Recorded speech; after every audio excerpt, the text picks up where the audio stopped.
조갑제TV 시청자 여러분 안녕하십니까. 2020년 6월 22일 오전 10시입니다. 오늘 아침 조선일보에 실린 김대중 칼럼을 소개해 드리겠습니다. 김대중 칼럼은 김대중이 한자로 쓰여져 있습니다.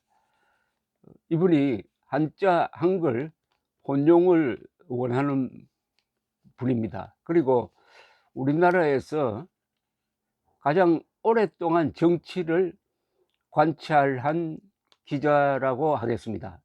현역 기자라고 봐야죠. 지금도 기사를 쓰고 계시니까 50년 이상 아주 가깝게 한국의 정치 현상을 관찰한 분이 쓰는 이 칼럼은 아주 구체적이고 군더더기가 없습니다. 오늘은 제목이 세대 교체에 들떠 정권 교체 놓칠랍니다. 부제목 비슷한 설명은 이렇게 붙어 있습니다. 불과 1년 만에 뒤집힌 2030 여론, 여당이 방향 틀면 또 뒤집힐 수도. 이준석 체제 과제는 정권 교체. 모처럼의 2030 현상에 흥분해 야권 후보를 적으로 돌리지 말고 한 배에 태워 드림팀 만들어야 떼놓치면 여론 버스 떠난다. 한마디 한마디가 아주 폐부를 찌릅니다. 이거는 이준석 국민의힘 당대표에게 보내는 충고 겸 경고로 보입니다. 36살 이준석 씨가 국민의힘 당대표로 선출된 이후 우리 사회는 2030 세대에 의한 세대교체 돌풍에 휩싸였다. 우리 사회가 전반적으로 진취적이고 도전적이며 모험적으로 변화하고 있는 증조라는 점에서 긍정적 현상이라고 할 수 있다. 특히 꼰대라고 비하당하여 온 보수 우파의 정치적 정체에 충격을 주기에 충분한 시대적 사건이다. 문제는 이런 변화가 우리 사회의 안보, 체제, 이념적 상황을 반영하는 것이며 또 일시적이 아니라 지속성이 있는 것이냐는 점이다. 결론부터 이야기하면 이준석 효과는 어떤 경향성을 띠기보다 충동적이고 돌발적인 성격이 강하다는 것이다. 이 현상을 보는 시각이 이 구조적 변화냐 아니면 일시적 변화냐, 김대중 전 조선일보 주필은 일시적 변화로 보는데 무게를 두고 있습니다. 오늘날 더불어민주당 등 여권이 국회 180석을 차지한 데 크게 기여한 것이 바로 이 2030 세대였다. 불과 1년 전 일이다. 당시 출구조사에서 20대는 민주당에 56.4%를, 30대는 61.1%의 표를 주었다. 그랬던 것이 불과 1년 만인 지난 서울시장 보궐선거에서 뒤집히기 시작했다. 20대의 55.3%, 30대의 56.5%가 오세훈 지지로 돌아섰다. 그리고 그 기운이 이준석 당대표로 이어졌다.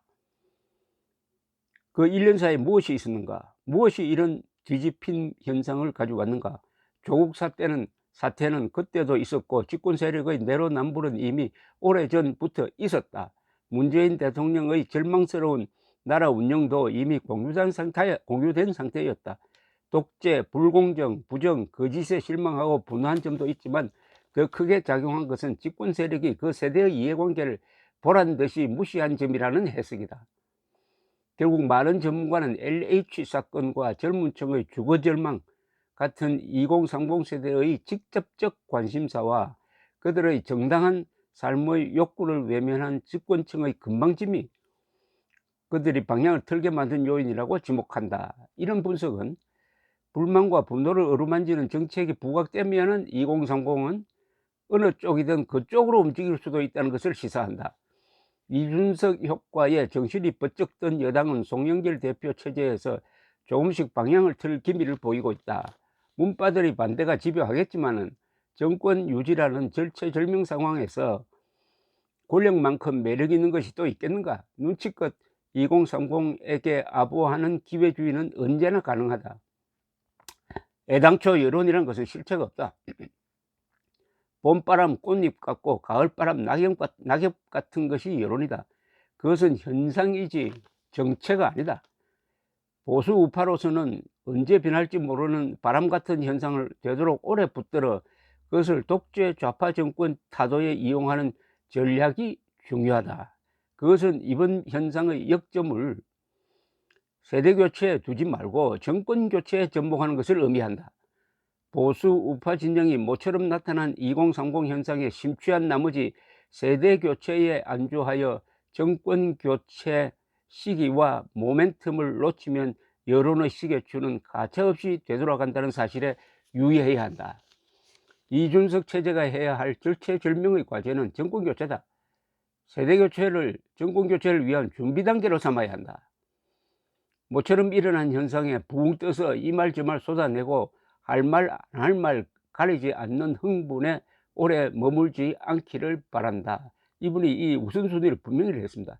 세대교체도 정권교체를 위한 것이어야지 세대교체 그 자체를 목적으로 하면은 보수가 분열하고 국민의힘이 단결할 수 없다는 충고입니다. 곧 당 전체를 오로지 대통령 후보를 가려내고 그 후보를 대통령으로 만드는 체제로 전환하지 않으면 2030은 또다시 방향타를 돌릴지 모른다. 핵심은 사람이다. 정권교체는 다음 정치를 맡을 인물들을 골라내는 작업이다. 문재인 정권이 이처럼 질이 멸렬하고 헛발질만 해대는 그 원인 중 하나는 사람을 잘못 쓴 것이다. 아니, 사람이 없기 때문이다. 이준석의 국민의힘은 사람을 잘 쓰고 잘 찾아내는 일을 해야 한다. 그 사람들을 이리 오라 저리 가라 버스 떠난다는 말로 자극하지 말고 잘 대접해서 모두 한 배에 타게 하고 그들을 묶어 드림팀을 만드는 작업을 해야 한다.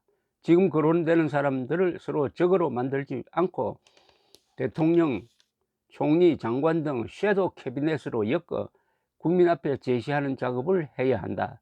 쉽지 않은 일이지만 이 대표는 그것 하라고 국민과 당원이 그처럼 뭉친 것이다. 자칫 시기를 놓치면 대선 후보의 버스가 떠나기 전에 여론의 버스가 먼저 떠난다. 어쩌면 이번 2030의 메시지는 우리 세대의 마음이 변하기 전에 빨리 정권 교체하라는 시한부 통첩인지도 모른다. 아주 주옥 같은 글입니다. 대선 후보 버스가 먼저 떠나기 전에 이 타이밍을 놓쳐버리면은 여론 버스가 먼저 떠난다는 겁니다. 여론이 이렇게 자주 바뀐다는 겁니다. 이것은 이준석 대표뿐만 아니라 윤석열, 안철수 등 다른 사람들에게도 해당되는 이야기입니다. 그리고 여기 섀도우 캐비넷을 만들어야 된다는 좋은 아이디어도 냈습니다. 드림팀, 여기 거론되는 안철수, 최재형, 윤석열 세 사람을 다 제로섬 게임으로 몰고 가지 말고 이기든 지든 공존할 수 있는 드림팀을 만드는 그런 창조적 발상을 권하고 있습니다. 즉 대통령, 총리, 장관, 감사원장 이런 중요한 자리에 누구를 앉힐 것이냐 하는 것을 미리 설계해 가지고 국민들한테 보여주는, 그리고 대선 후보 경선에서 진 사람도 자기 몫을 할 수 있도록 정권을 잡은 뒤에 그런 것을 보장해 가지고 일종의 집단 지도 체제적인 성격의 정권 교체를 충고하고 있습니다. 여기서 한 번 더 요 핵심을 요약해 드리면은 불과 1년 만에 뒤집힌 2030 여론, 여권이 방향 틀면 또 뒤집힐 수도 있다. 이준석 체제 과제는 정권 교체다. 세대 교체는 정권 교체를 위한 것이어야 한다. 모처럼의 2030 현상에 흥분해서 야권 후보를 적으로 돌리지 말고 한 배 태워 드림팀 만들어야 한다. 떼놓치면 여론 버스 떠난다. 감사합니다.